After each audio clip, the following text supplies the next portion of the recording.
बहनों, आज मैं आपको हरितालिका तीज की व्रत कथा सुनाने जा रही हूँ। यह वही व्रत है जो स्त्रियां अपने सुहाग की लंबी उम्र और अविवाहित कन्याएं अच्छे वर की प्राप्ति के लिए करती हैं।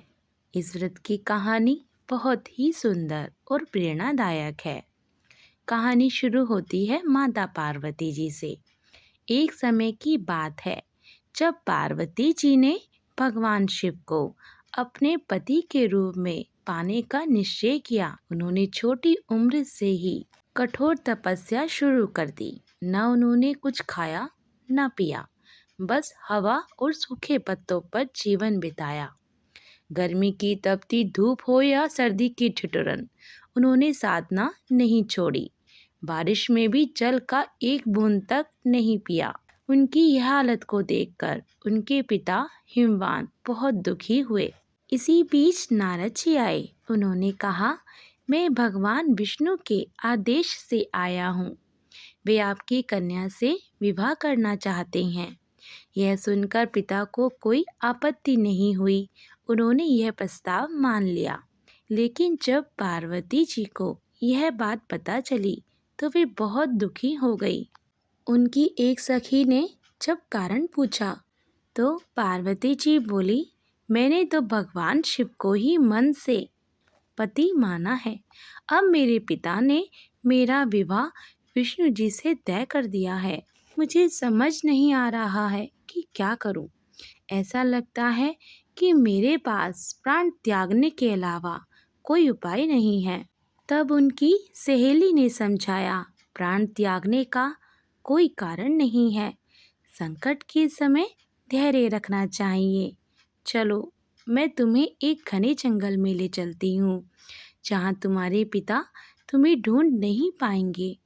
वहाँ तुम भगवान शिव की आराधना करो, वे जरूर तुम्हारी सहायता करेंगे।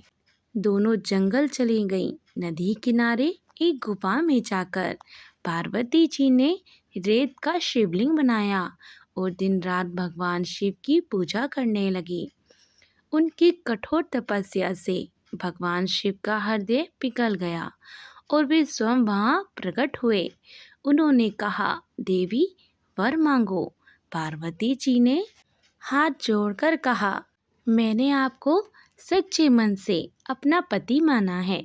यदि आप मेरी तपस्या से प्रसन्न हैं तो मुझे अपनी अर्धांगिनी बना लीजिए। भगवान शिव ने तथास्तु कहकर आशीर्वाद दिया। इधर उनके पिता हिमवान भी बहुत चिंतित थे। वे पार्वती जी को खोजते खोजते वहां आ पहुँचे। तब पार्वती जी ने सब कुछ बताया और कहा, मैं तभी घर जाऊंगी जब मेरा विवाह भगवान शिव से होगा। पिता ने मान लिया और उनका विवाह भगवान शिव से धूमधाम से हुआ। क्योंकि उनकी सहेली उन्हें लेकर गई थी, इसीलिए इस व्रत का नाम पड़ा हरितालिका व्रत। कहा जाता है कि जो भी स्त्री यह व्रत पूरी श्रद्धा और नियम से करती है, उसे मनचाहा फल मिलता है। विवाहित स्त्रियां सौभाग्य की रक्षा के लिए और अविवाहित कन्याएं योग्य वर के लिए यह व्रत करती हैं। इस दिन व्रती महिलाएं सुबह जल्दी उठकर स्नान करती हैं, सुंदर श्रृंगार करती हैं और शिव पार्वती की प्रतिमा या मिट्टी के शिवलिंग की पूजा करती हैं। रात भर भजन कीर्तन करते हुए जागरण होता है। अगले दिन सुहागिन महिला को श्रृंगार का सामान, वस्त्र, फल आदि दान करके व्रत को पूरा किया जाता है। तो बहनों, यह थी हरितालिका व्रत की कथा। यह व्रत सिर्फ एक नियम नहीं बल्कि विश्वास और अटूट श्रद्धा का प्रतीक है।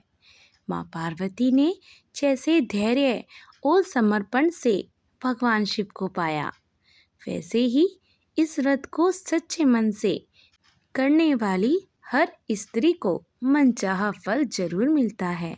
मेरा यही कहना है, व्रत करते समय मन को पवित्र रखें, श्रद्धा बनाए रखें, क्योंकि आस्था में ही शक्ति है। हरितालिका तीज की आप सभी को ढेरों शुभकामनाएं।